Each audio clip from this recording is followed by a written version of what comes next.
Start menu.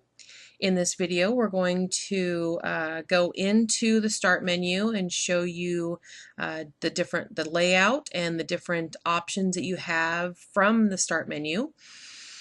In an earlier video, we talked about the taskbar, and on the left-hand side, we have a Start menu. In Windows 95 and Windows 98 and Windows XP, the button actually read Start.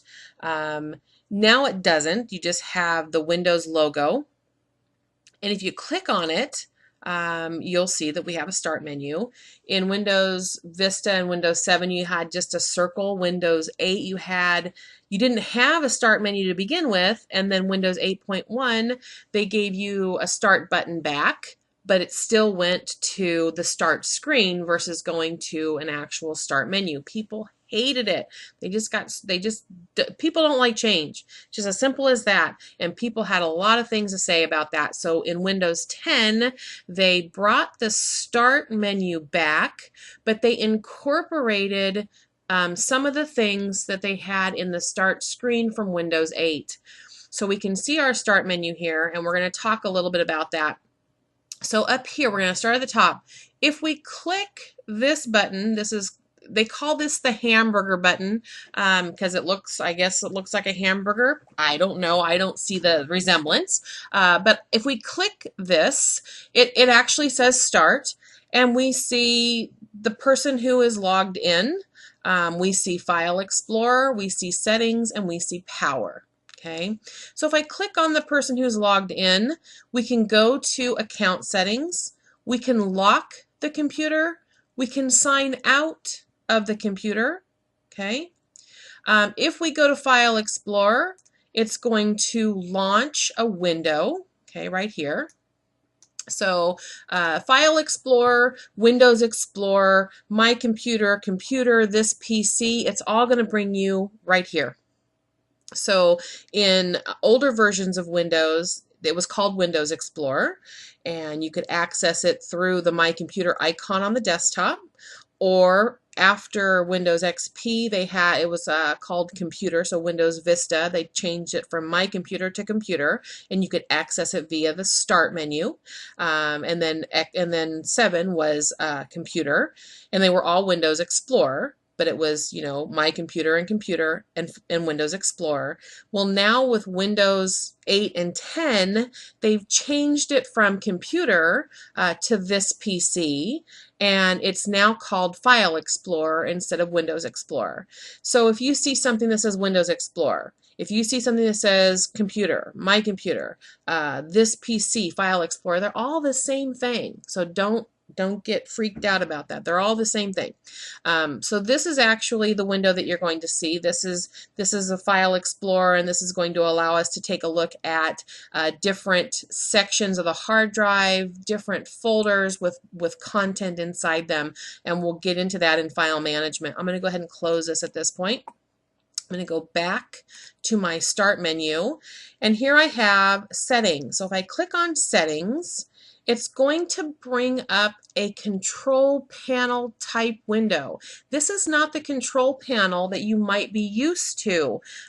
They've kind of hidden that a little bit. Used to be that it was from the Start menu, so Windows XP, Windows Vista, Windows 7, you could click on the Start menu, and then you could click on the control panel, and something that looked like this, actually it looks like this, would come up.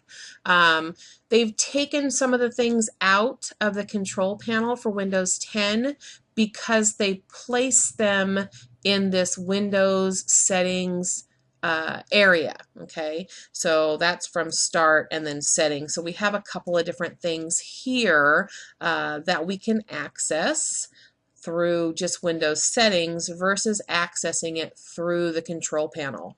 Okay, just for the control panel, instead of category view, I usually choose large or small icons so that I can see all of the options.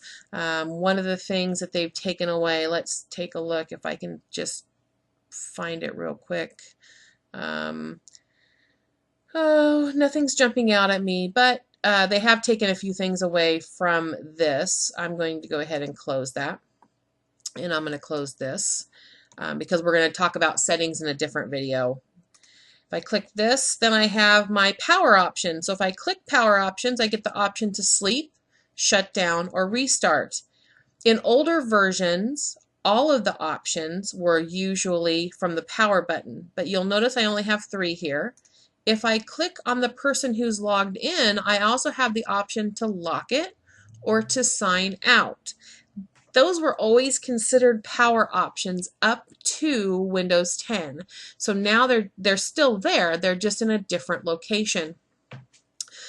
This middle column, I'm going to go ahead and click off on that. This middle column are all the programs that are installed. So we have a couple of categories. We have recently added, and then we have most used and suggested, and then it jumps to alphabetized. So all the A's and the B's and the C's and the D's and so on and so forth. So everything is going to be alphabetically sorted in this list. And we can use the scroll box to go through those.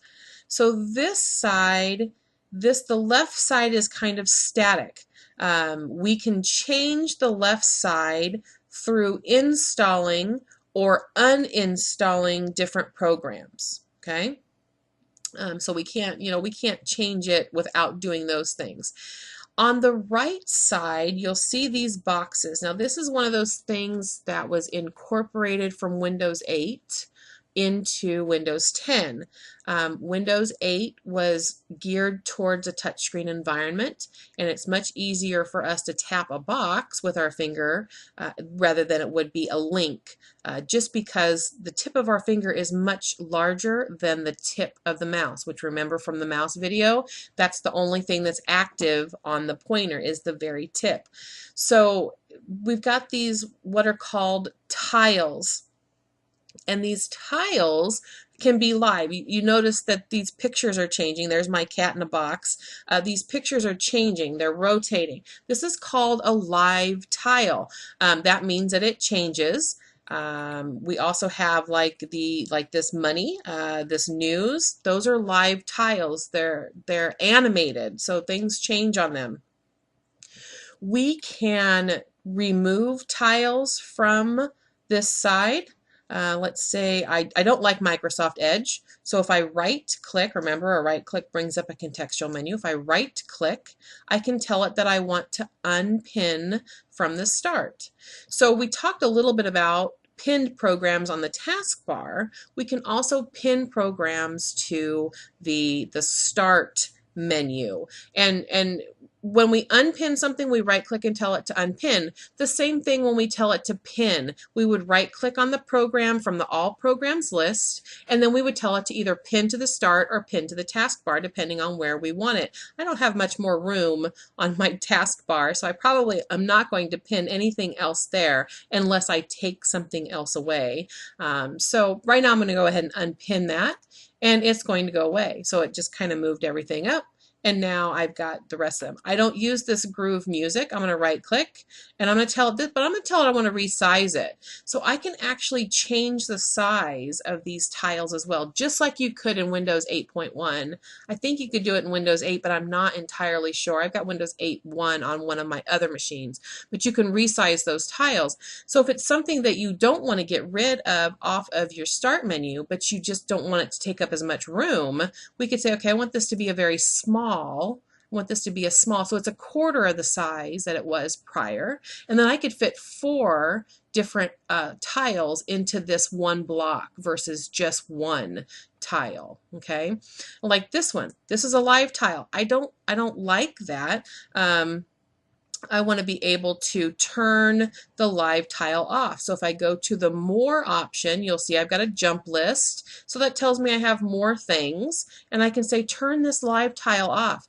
I don't need that to be a live tile. I know that that's the news, and I can click on it just the same way with the photos. Right click, go to more, and I say turn that live tile off. I don't need those live tiles, okay?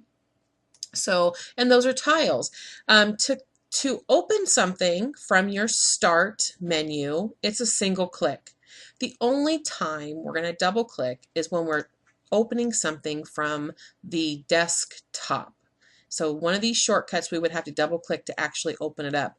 If we're in File Explorer and we want to open a file, then we would double click as well. So rule of thumb for me is if I click on something once and nothing happens, then I'll double click on something. But in most cases, a single click is going to be sufficient to open most things. So if I wanted to open up my calculator from here, I would click and it's going to launch my calculator. Okay, so there's my calculator. If I want to, let's go ahead and open up the news.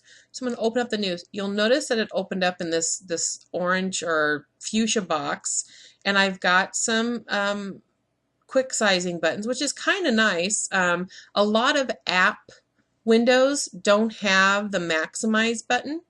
They only have the minimize and the X to either minimize it down to your taskbar or to close it all completely. Let's just go ahead and skip this portion. And then here is my news. And oh, I don't like spiders. That's funny. And on the left-hand side, we have some options. So here's today, and then we've got some interests, and then sources, and so on and so forth. A lot of different options that we could use down here. And then you usually would see something like a gear, and that's your settings. Okay, so I'm going to go ahead and close that. All right, start menu. That's about it for the start menu. They've added a different layout for it. I think it's a little more user-friendly. I really like Windows 10. I didn't like the way it was pushed out to the public just because there were problems with older operating systems causing problems with Windows 10, and that's why people don't like it. It is a change, but it's a good change, I think. So, but anyway, that's the start menu in a nutshell, and we're going to tackle the taskbar in further detail on the next video. But thank you for joining me, and we'll see you then.